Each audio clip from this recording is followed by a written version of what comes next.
Time now for the Hardball big number that tells a big story. Tonight our big number is 5. That's the number of Republican presidential candidates that Hillary Clinton trails in the November matchups. According to the new Zogby poll, Rudy Giuliani, Mitt Romney, Fred Thompson, John McCain, and believe it or not, Mike Huckabee. That's 5, count them. 5 Republicans all now beating, yes, Hillary Clinton in the matchups for next November. And it's tonight's big number. Now to the round table, Matt Continetti is with the Weekly Standard. Jonathan Capehart of the Washington Post. He's on the editorial board. And Julie Mason of the Houston Chronicle. Julie, thank you for smiling. I want to ask you this. It seems to me like Barack Obama is doing what any smart corner man in boxing would say, aim for the head. He's going after Hillary's head, which is Bill, her foreign policy experience, the whole shebang, no more work in the edges. He's going for the profit center of Hillary, her claim to being a foreign policy maven. Is he hit her in the crosshairs? Well, yeah, he does, because this goes to like one of her vulnerabilities.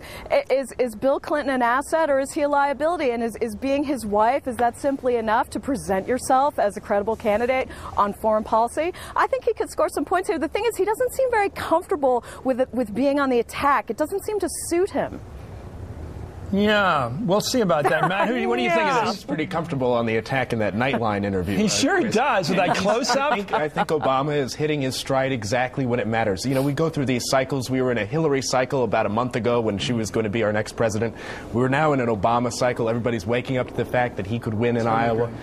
There may be another cycle. So this old Richard, not to knock it because I'm not a Nixon hater, but that old Richard Nixon notion of peaking, that you have to know when to go to the mattresses and really build a peak. He seems to be doing it right on the eve of these holidays. That's right. If he wins in Iowa, I think he could still lose New Hampshire, because then you have South Carolina. He does the the George W. Bush Iowa South Carolina combo in the Democratic Party in 2008. He could be the nominee, Chris. Excuse me, Jonathan. I'm going to ask you an ethnic question, which I dare not to do. To the race. Yeah, I know. I'm very uncomfortable doing, but I just thought of it, so it's your next. So here, if he begins to beat Hillary in states like Iowa and does very well in New Hampshire, well, the African Americans who've been very loyal to the Clinton family for all these months in polling, well, they say, if our guy has a shot, let's not go for it. Let's go for him.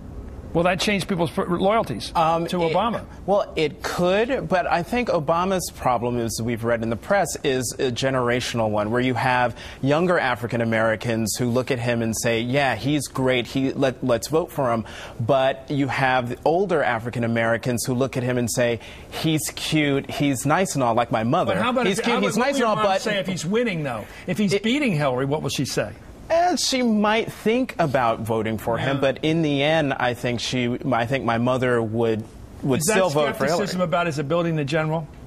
Say that again? Is that her fear that he might lose the general, or is it just she thinks he's not ready? He's not ready. No, I think it's a. We should have her on. I'm asking you to represent. You're representing your mom. Come on. He's speaking for you. So you think it won't necessarily, even if he wins early in Iowa, that won't move some of the African American vote toward him? Well, when we will find out is when you go down to South Carolina, where half the primary vote is African American. You're answering me with a tautology, Jonathan. Well, I know we'll find out then. I want to know now. You didn't say it, Chris, but I do think if he loses South Carolina, he's done. Oh, I agree with that. Let me go into this whole question of this fighting tactics. Matt, I like the way you think. This thing. You don't go after the other person's weakness, you go after their strength. I mean, I always thought that Hillary could possibly win in Iowa, though I never would betting that. It was too hard to bet that state.